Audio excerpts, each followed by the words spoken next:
ಇವತ್ತು RCB ತಂಡ Delhi capitals ಸವಾಲನ್ನ ಎದುರಿಸಲಿದೆ. ಇವತ್ತು ಇನ್ನೇನು ಕೆಲವೇ ಕ್ಷಣಗಳಲ್ಲಿ ಕೂಡ ಏನು ಈ ಒಂದು ಮ್ಯಾಚ್ ಆರಂಭ ಆಗುತ್ತೆ. ಇದು ನನ್ನ ಜೊತೆಗೆ RCB ಫ್ಯಾನ್ಸ್ ಇದ್ದಾರೆ, ಅವ್ರನ್ನ ಮಾತಾಡಿಸ್ತಾ ಹೋಗ್ತೇನೆ. ಬ್ರೋ, ಇವತ್ತು RCB ಡೆಲ್ಲಿ ಕ್ಯಾಪಿಟಲ್ಸ್ ಮ್ಯಾಚು, ಒಂದ್ ಕಡೆ KL ರಾಹುಲ್, ಒಂದ್ ಕಡೆ RCB ಟೀಮು. ನಿಮ್ ಸಪೋರ್ಟ್ ಯಾರಿಗೆ? ನಮ್ಮ ಸಪೋರ್ಟ್ ಇಬ್ಬರಿಗೂ ಐತೆ ಅಣ್ಣ. KL ರಾಹುಲ್ ನಮ್ಮ ಹುಡುಗ, ಬಟ್ ಬಂದಿದ್ದು RCB ಭಾಳ ಗುದ್ದಾಟ ಮಾಡಿ ಟಿಕೆಟ್ ತಗೊಂಡು ಬಂದೇವಿ. ನೋಡೋಣ, ಗೆಲ್ಲಿ ಸೋಲ್ಲಿ RCB. ಒಂದ್ ಕಡೆ KL ರಾಹುಲ್ ಇದ್ದಾರೆ, ಒಂದ್ ಕಡೆ ಬೆಂಗಳೂರು ಟೀಮ್ ಇದೆ. ಸಪೋರ್ಟ್ ಯಾರಿಗೆ? ಒಂದ್ ಕಡೆ KL ರಾಹುಲ್, ಒಂದ್ ಕಡೆ ಡೆಲ್ಲಿ. ಒಂದ್ ಕಡೆ KL ರಾಹುಲ್, ಒಂದ್ ಕಡೆ ಡೆಲ್ಲಿ ಅಂದ್ರೆ ಅಣ್ಣ ವಿರಾಟ್ ಕೊಹ್ಲಿ ಅಣ್ಣ RCB ಫ್ಯಾನ್. ಸತ್ರು ಬದುಕಿದ್ರು RCB. ಲಾಸ್ಟ್ ಟೈಮ್ ಇದೇ KL ರಾಹುಲ್ ಇದೇ ಗ್ರೌಂಡ್ ಅಲ್ಲಿ ಕಾಂತಾರ ಸಿಗ್ನೇಚರ್ ಹಾಕ್ಬಿಟ್ಟು ಗೆದ್ಕೊಂಡು ಹೋಗಿದ್ರು. ಈ ಸಲ ದುರಂಧರ್ ಸ್ಟೈಲ್ ಅಂತಿದ್ದಾರೆ. ಇಲ್ಲ ಅಣ್ಣ, ಈ ಸಲ ನಮ್ದೇ. ಇವತ್ತು ಗೆಲ್ತಾರ ನೋಡೋಣ. ವಿರಾಟ್ ಕೊಹ್ಲಿ ಸೆಂಚುರಿ ಹೊಡಿತಾನೆ ಇವತ್ತೇ.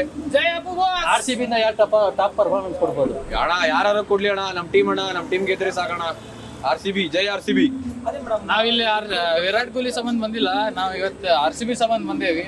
ಯಾಕಂದ್ರೆ ಇದು ನಮ್ಮ ನಾಡು, ನಮ್ಮ ಟೀಮು, ನಾವು ಸಪೋರ್ಟ್ ಮಾಡ್ಲೇವೆ. ಲಾಸ್ಟ್ 2 ಮ್ಯಾಚಸ್ ಇಂದ ಡೇವಿಡ್ ಪಡಿಕಲ್ಗೆ ಬ್ಯಾಟಿಂಗ್ ಅವಕಾಶ ಸಿಕ್ಕಿಲ್ಲ. ಅಂದ್ರೆ ಸಿಕ್ಕಿದ್ರು ಬೇಗ ಔಟ್ ಆಗಿದ್ರೆ ಈ ಮ್ಯಾಚ್ ಎಕ್ಸ್ಪೆಕ್ಟ್ ಮಾಡ್ಬೋದಾ? ಮಾಡ್ಬೋದು ಅಣ್ಣ, ಮಾಡ್ದವ್ರಿ. ಸಿಕ್ಕಿದ್ರೆ ಚಾನ್ಸ್ ಅವರು ಹೊಡಿತಾರೆ, ಸೆಂಚುರಿ ಹೊಡಿಲಿ ಅಣ್ಣ. ಇವತ್ತು ಟೀಮ್ ನಮ್ ಟೀಮ್ ಗೆದ್ರೆ ಸಾಕಣ. ಜೈ RCB.